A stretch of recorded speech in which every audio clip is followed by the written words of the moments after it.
Shalom Bapak Ibu Saudara, kembali lagi di Live Study. Sebab orang yang berhenti belajar, berhenti bertumbuh. Mari kita berdoa. Tuhan, kami siap untuk mendengar firman-Mu. Roh Kudus, bukakan pengertian kami. Di dalam nama kami berdoa, amin. Hari ini kita akan masuk kepada Yohanes pasal 12. Dan saya akan membahas tentang Yohanes pasal 12 ayat 1 sampai 11.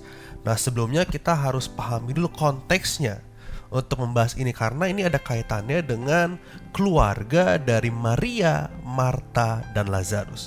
Nah, mari kita baca dari ayat yang pertama. 6 hari sebelum Paskah, Yesus datang ke Betania, tempat tinggal Lazarus yang dibangkitkan Yesus dari antara orang mati.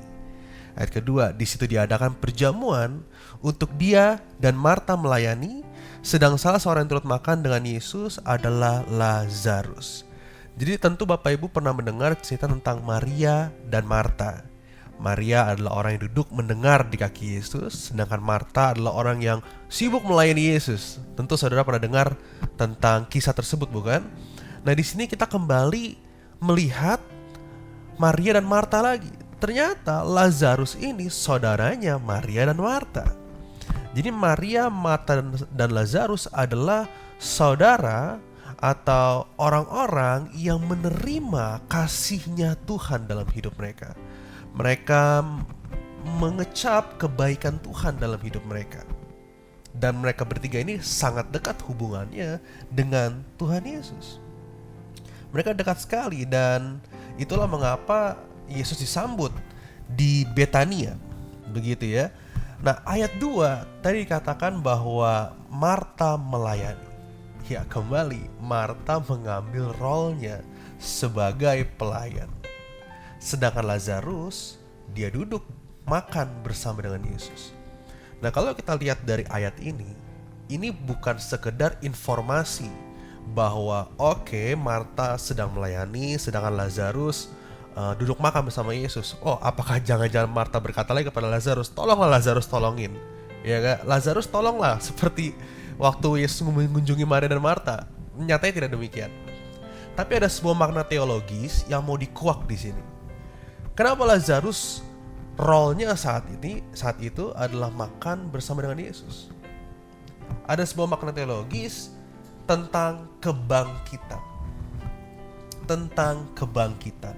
Lazarus ini di pasal sebelum pasal 12 kita mengenal ceritanya bahwa Lazarus dibangkitkan.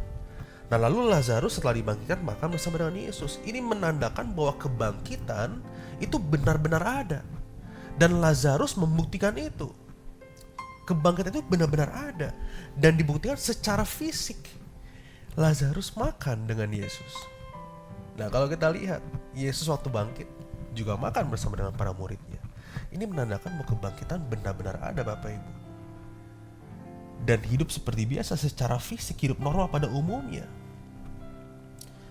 Dan satu hal yang menarik juga, di dalam kebangkitan itu selalu disertai dengan perjamuan makan. Ini menandakan sebuah persekutuan. Jadi waktu kita dibangkitkan nanti, Bapak Ibu, apa yang akan kita lakukan pertama kali? Bersekutu dengan orang-orang yang percaya. Nah, jadi kebangkitan berkaitan erat dengan sebuah persekutuan. Namanya kalau kita hari ini hidup bersama-sama dengan bersekutu orang percaya, kita melakukan koinonia begitu ya.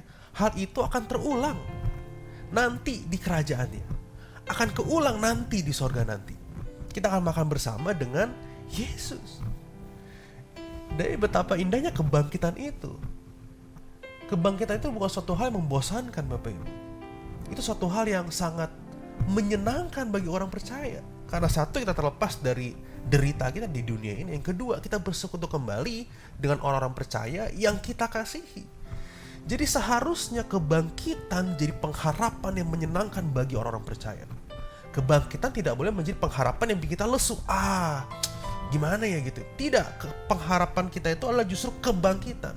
Pengharapan orang percaya itu adalah kebangkitan. Nah, kalau misalnya zaman dulu para murid berani memberitakan Injil, berani menderita, berani dianiaya, karena mereka punya pengharapan kebangkitan. Karena dalam kebangkitan itu mereka bersekutu kembali dengan Tuhannya, Tuhan Yesus Kristus. Nah, hari ini saya mau tegaskan bahwa setiap kita perlu punya pengharapan ini. Perlu punya pengharapan akan kebangkitan. Dan jangan takut atas apa yang dinamakan dengan kematian. Karena kematian bukanlah suatu hal yang mengerikan bagi kita.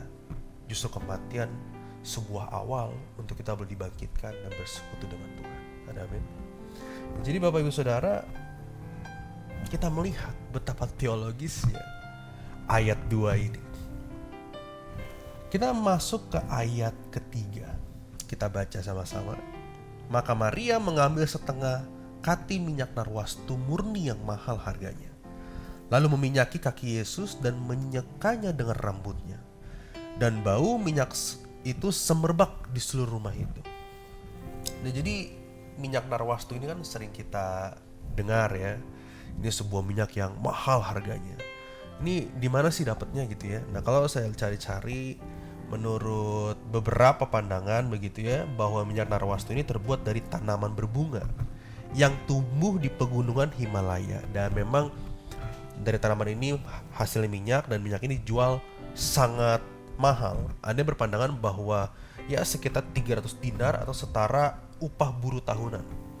Nah, jadi memang dikenal dengan harga yang mahal.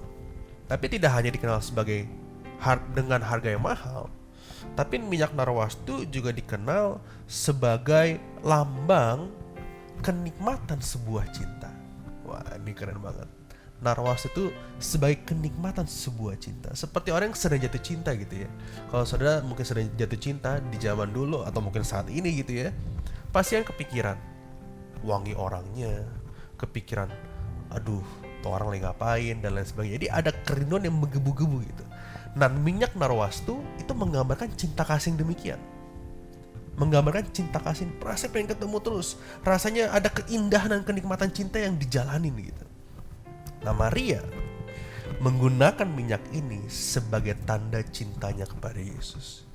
Jadi memang konteks saat ini yang sedang kita bahas adalah bagaimana sih seorang Maria, Marta, dan Lazarus meresponi kasihnya Yesus kepada keluarga mereka. Nah, Maria mengekspresikan itu dengan minyak narwastu yang dituang ke kaki Yesus. Ia meminyakinya dan menyekanya dengan rambut. Nah, Bapak Ibu Saudara, apa yang sudah kita pelajari dari Maria adalah begini. Jika kita sudah mengalami kasihnya Tuhan dalam hidup kita, sudah sepantasnya dan seharusnya kita memberi yang terbaik seperti yang Maria beri. Maria memberi yang terbaik, yaitu minyak narwastu. Dan kita pun juga sepatutnya memberi, dalam tanda kutip, minyak narwastu yang ada pada kita masing-masing. Tapi kita harus garis bawahi dulu, apa yang disebut dengan terbaik? Terbaik itu bukan hanya berbicara tentang apa yang kita beri, tetapi juga tentang bagaimana kita memberi. Saya ulangi, terbaik itu bukan berbicara tentang apa yang kita beri, tapi juga bagaimana kita memberi. Nah, Maria melakukan dua hal itu. Dia memberi minyak narwastu, apanya, dan bagaimana dia memberinya, dengan cara apa? Dengan meminyaki dan menyekanya dengan rambut. Maria melayani Yesus. Nah, jadi ketika kita dibilang, oh saya mau memberi yang terbaik bagi Tuhan, itu bukan semerta ngomongin tentang apa yang kita beri, uang kita kah, waktu kita kah, tapi tentang bagaimana juga kita memberi uang itu, bagaimana memberi waktu itu, bagaimana tenaga kita beri. Jadi bukan tentang apa saja saudara, tapi tentang bagaimana. Nah, seringkali kita bertemu lah ya dengan teman-teman, saudara-saudara kita yang mungkin rasanya sangat radikal dengan Tuhan, melayani Tuhan di gereja, dan keluarganya harus dipaksa mengerti bahwa ia sedang melayani Tuhan Yesus segala raja di gerejanya gitu ya. Benar adanya dan baik adanya. Akan tetapi jika karena pelayanan kita pada pekerjaan Tuhan, pada rumah ibadah begitu ya, lalu akhirnya pelayanan kita kepada keluarga berkurang, harus kita tanya, hati-hati dengan apa yang kau beri dan bagaimana engkau beri. Seharusnya jika engkau bisa memberi 100% untuk pekerjaan Tuhan, maka engkau juga bisa memberi 100% untuk keluargamu. Tidak bisa ada pembandingan begitu. Ingat bagaimana engkau memberi. Apanya mungkin, wah saudara korbanin keluarga, uang, tenaga buat pekerjaan Tuhan. Yes, good. Tapi bagaimana, apakah benar caranya seperti itu? Jadi kita perlu pikirkan kembali. Yang terbaik itu tentang apa dan bagaimana. Ada lagi misalnya tentang orang tua yang mengasihi anaknya. Dengan mengasihi anaknya, dia bisa memberi apa, yaitu uang.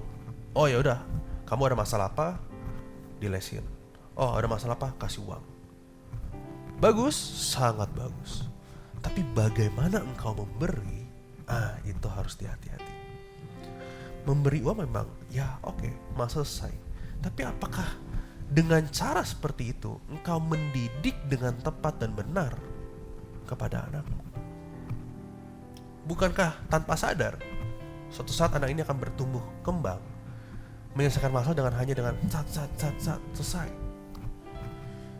Padahal kan harusnya yang dilakukan adalah apa? Pembapaan. Setiap ada masalah, setiap ada kebutuhan yang dilakukan adalah bukan tentang apa saja diberi, tapi bagaimana memberi. Pembapaan dilakukan. Makanya di dalam gereja, di dalam pelayanan, pembapaan, pemuritan itu diperlukan. Karena kembali bukan tentang apa, tapi bagaimana kita memberi, bagaimana kita melayani. How, itu akan bikin kita melakukan. Apanya itu akan memang menuntut kita, tapi bagaimana itu buat kita benar-benar melakukan.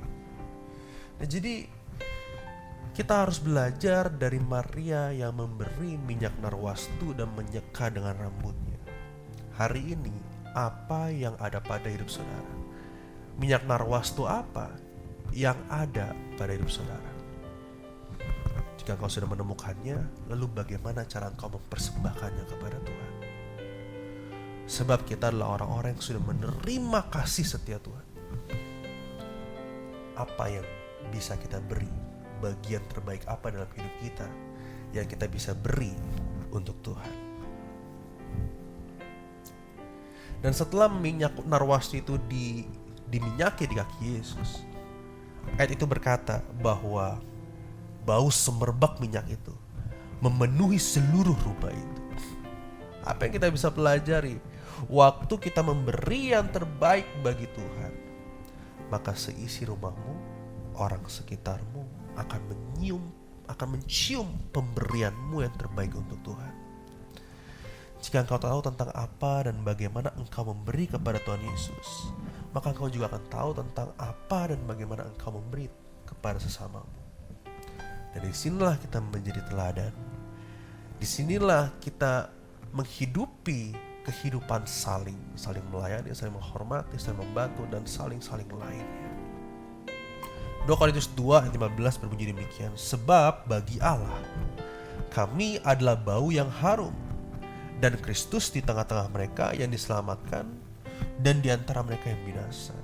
Jadi Paulus berkata bahwa kehadiran kita sebagai anak Tuhan, sebagai pelayan Tuhan, menjadi keharuman di tengah-tengah mereka yang sudah percaya kepada Yesus, dan juga menjadi keharuman di tengah-tengah mereka yang belum percaya Yesus.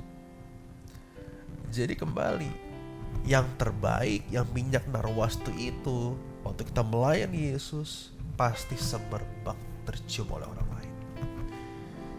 Tercium oleh orang lain.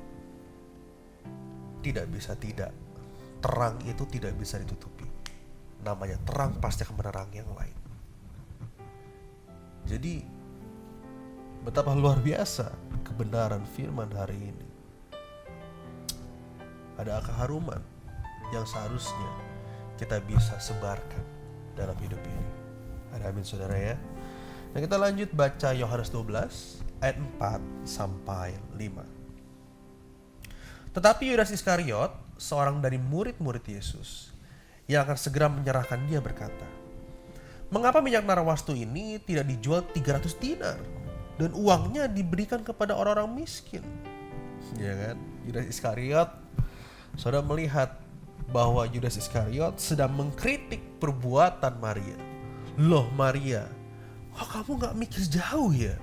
Kenapa itu gak dijual aja, terus kamu bisa berikan kepada orang-orang miskin? Bukankah pelayanan kita bersama Yesus adalah melayani orang-orang yang berkebutuhan demikian? Wah, Yudas ini mengkritik tindakan kasih. Biasanya kan kalau kita mengkritik suatu kesalahan gitu ya. Ini Yudas Iskariot mengkritik sebuah perbuatan baik. Ya, ini agak unik juga memang ya. Nyatanya demikian, kita juga sering mengkritik perbuatan baik orang lain. Harusnya sih nggak begitu. Harusnya sih begini. Wah, kayak itu orang tidak punya visi yang jelas. Dan lain sebagainya. Perbuatan baik orang dikritik. Kita kan juga sering seperti Yudas Iskariot. Betul ya? Dan jujur saja, sering kali kritikan itu tidak datang dari hati yang tulus, tapi datang dari keakuan di mana kita merasa diri kita paling benar dibanding orang lain. Nah ini yang Yudas Iskariot lakukan. Seolah-olah melakukan tindakan kasih, tapi gak ada kasihnya sama sekali. Nah, bukankah kita juga sering demikian? Kita menuntut dengan apa yang kita tahu, dengan cara kita. Apakah memang selalu cara orang lain menjadi suatu cara yang salah? Kita harus koreksi sekali kehidupan kita hari ini. William Hendrickson berkata, "The selfish person cannot understand the unselfish individual." Artinya, orang yang egois tidak bisa mengerti orang yang tidak egois. Wah, bagus ya. Orang yang egois gak mungkin ngerti perilaku orang yang tidak egois. Sebab ukuran kebenaran yang dipakai adalah bukan firman Tuhan. Makanya dia tidak akan mengerti. Itu orang tulus melakukan, dia akan ngerti itu orang tulus. Ya karena ukuran kebenarannya bukan firman Tuhan, tapi dirinya sendiri. Apa yang kita anggap benar, maka itulah yang benar. Nah, ini kan bahaya. Kebenaran tidak boleh mengacu kepada perasaan kita, karena perasaan kita berubah-ubah. Ini nggak boleh jadi standar. Makanya ayat firman Tuhan bilang, jagalah hatimu dalam segala kewaspadaan. Kenapa disuruh jaga hati dalam segala kewaspadaan? Karena hati ini sering berubah-ubah, bukan? Makanya hati gak bisa kita anggap sebagai sebuah dasar kebenaran. Apa yang kita anggap benar pasti benar. Gak bisa begitu.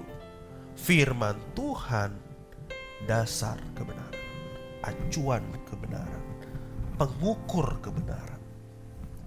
Ya, jadi perasaan kita bukanlah alat ukur kebenaran. Jadi hati-hati dengan apa yang kita rasakan. Lebih baik kita mengacu kepada firman Tuhan yang kita perdalam, yang kita renungkan setiap hari. Ayat 6. Hal itu dikatakannya bukan karena ia memperhatikan nasib orang-orang miskin, melainkan karena ia adalah seorang pencuri. Ia sering mengambil uang yang disimpan dalam kas yang dipegangnya. Ya ampun. Ternyata Bapak Ibu Saudara, Yudas memeluk Yesus dengan sebuah kritikan gitu ya, tapi sambil memegang pisau di belakang punggung Yesus. Dia memeluk Yesus seolah-olah dia sedang memikirkan pekerjaan Tuhan. Tapi enggak demikian. Dia pegang pisau untuk menusuk pekerjaan Tuhan, menghambat pekerjaan Tuhan. Dia mencuri kas pelayanan Yesus bersama murid-muridnya. Terlihat harum perbuatannya, tapi busuk hatinya. Terlihat harum perbuatannya, tapi busuk hatinya. Berbeda dengan Maria, harum perbuatannya, indah juga hatinya. Nah, Bapak Ibu Saudara, dalam kehidupan ini kita banyak ketemu orang-orang, khususnya dalam pelayanan. Nah, kita perlu hati-hati, jangan sampai terlena dengan perbuatan sikap baik. Karena kita tidak pernah tahu apa maksud motivasi di balik perbuatan orang lain. Kita tidak tahu apa maksudnya. Dan di sini memang bukan berarti akan kita jadi gampang menghakimi, gampang curigaan dengan orang, bukan itu ya. Tapi kita perlu minta kepekaan dengan Tuhan. Karena waktu kita bergerak dalam pelayanan pekerjaan Tuhan, kita bergerak dalam misinya Tuhan, dalam visinya Tuhan. Dan ini berkaitan dengan jiwa-jiwa. Nah, kalau berkaitan dengan jiwa-jiwa, ini berkaitan dengan kekekalan. Ini suatu hal yang sangat mahal harganya. Banyak yang dipertaruhkan untuk kekekalan. Nah, untuk itu kita perlu hati-hati dengan siapa yang ada di sekitar kita. Yudas Iskariot berada di sekitar Yesus. Ini kita perlu melihat ini sebagai pembelajaran bahwa kita perlu peka tentang motivasi orang-orang di sekitar kita. Bukan curiga tapi kita perlu kepekaan Tuhan, supaya memang kita sungguh-sungguh melayani pekerjaan Tuhan dengan tulus, dengan baik, tidak terhambat.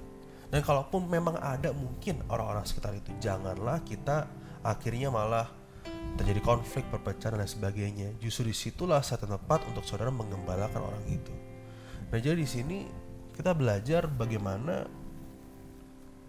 pelayanan pekerjaan Tuhan jangan sampai terhambat, seperti yang Yudas Iskariot lakukan, mencuri kas. Tidak hanya itu saja, kalimat ini juga refleksi bagi diri kita, bahwa kita tidak boleh berpikir untung rugi dalam mengikut Tuhan. Yudas Iskariot dalam konteks saat ini mencuri, dan dia sudah bisa kaya. Kenapa nggak itu 300 dinar itu kita jual, kita simpan, kita bagikan kepada orang lain, kepada orang miskin. Ini kan udah ngomong soal untung rugi sebenarnya. Wah, ini kalau disimpan gue bisa curi lagi nih. Yudas berkata, wah nanti saya bisa curi lagi nih uang kasnya nih, lebih banyak lagi. Nah, ini kan udah ngomongin untung rugi. Dalam mengikut Tuhan, jangan pikirin untung rugi. Jangan. Jadilah tulus. Jadilah tulus. Jika kita melakukan sesuatu, motivasi kita ya karena kita ingin melakukan sesuatu, titik. Udah gak ada yang lain. Jangan sampai kita pikir kita melakukan A ya karena kita pengen A, B, C, D, F, G. Terlalu banyak motivasinya. Kalau kita mau melakukan A ya karena kita mau melakukan A, titik. Kita mau berbuat baik karena kita mau berbuat baik, titik.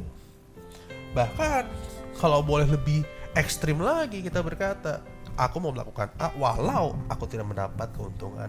Aku mau melakukan B walau aku mungkin namaku jelek. Namaku akan terlihat mungkin terlihat aneh bagi orang lain, tapi saya melakukan kebenaran dan ini kebenaran ini punya nilai-nilai kerajaan. That's okay. Tidak masalah sama sekali. Dan jadi Bapak Ibu Saudara, jangan pikir untung rugi lah. Kita mau bantu pekerjaan Tuhan. Aku bantu pekerjaan Tuhan supaya nanti proyek aku yang di sana tuh Tuhan berkatin. Itu kan udah untung rugi sebenarnya. Kalau Tuhan gak berkatin gimana? Masih mau bantu kah? Kan jangan begitulah. Kok lebaran tahun lalu gue udah kasih ini kue ya kan, tapi kenapa kok lebaran itu orang gak kasih balik? Loh, saudara mengharapkan itu namanya. Jangan untung rugi ikut Tuhan. Berbuat baik jangan untung rugi. Gak bisa. Kita harus tulus. Jangan ada udang di balik batu. Tulus saja.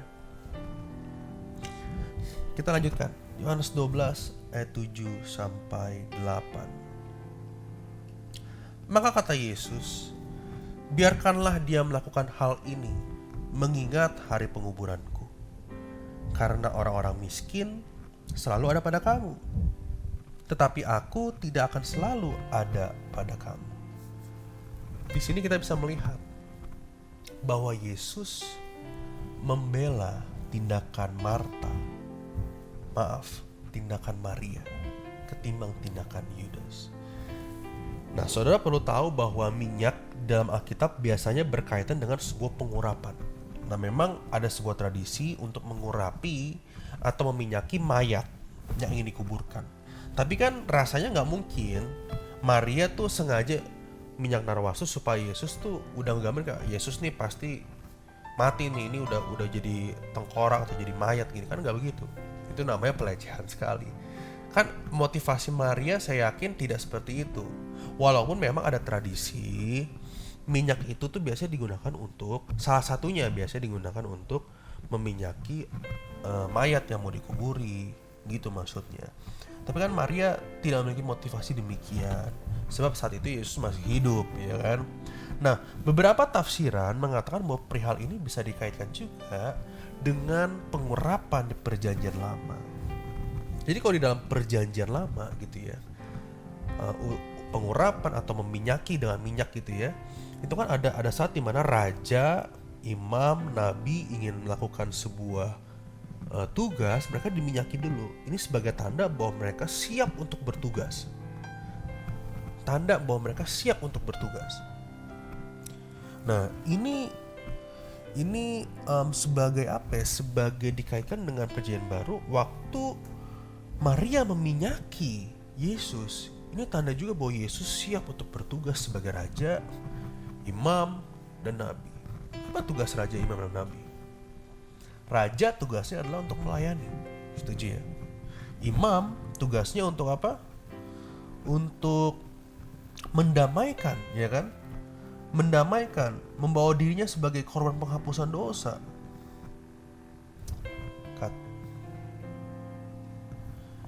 Apa tugas raja, imam, dan nabi? Raja tugasnya untuk melayani, ya kan? Sedangkan imam kan tugasnya untuk membawa korban penghapusan dosa. Lalu nabi tugasnya untuk membawa pesan Yesus kepada umat Tuhan, pesan Tuhan kepada umat Tuhan, begitu ya.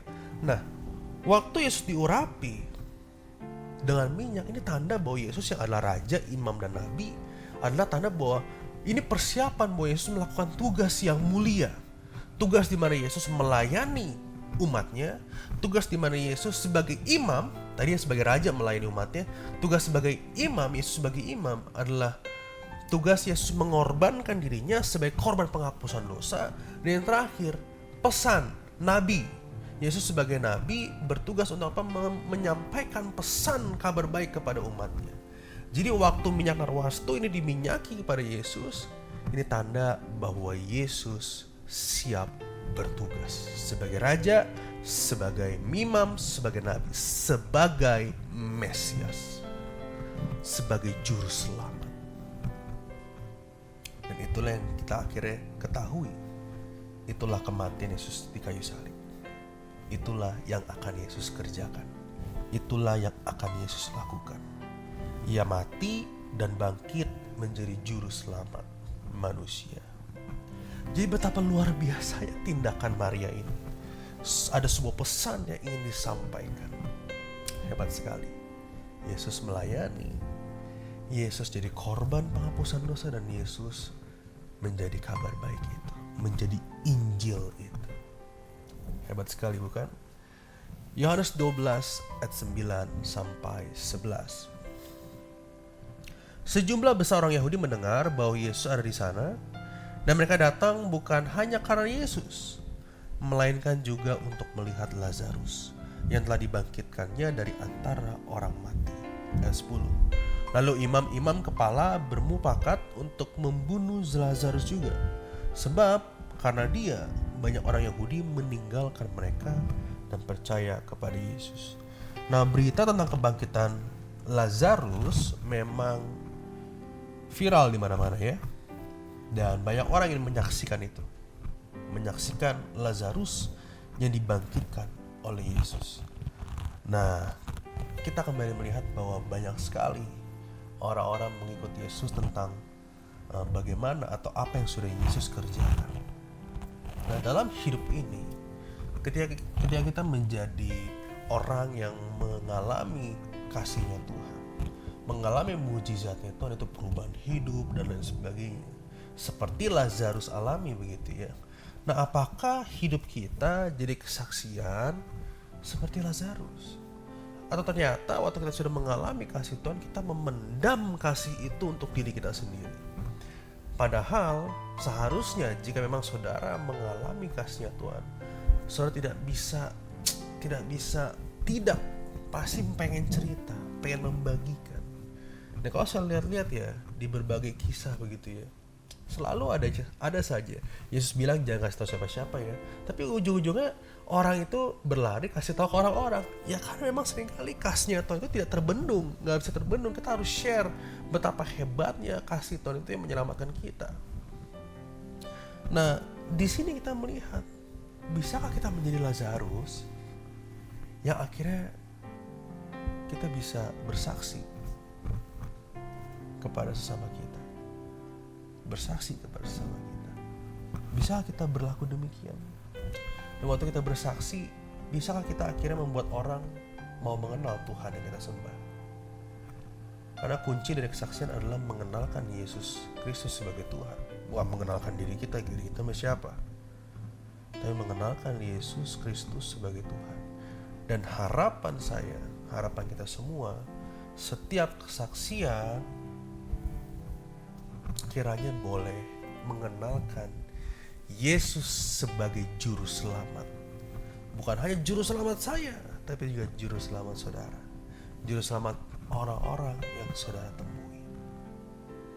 Jadi betapa luar biasa kisah pertemuan antara Yesus dengan Maria, Marta, dan Lazarus. Kita melihat sekarang bagaimana kasih Yesus kepada keluarga ini, dan bagaimana keluarga ini membalas kasihnya Yesus kepada Yesus.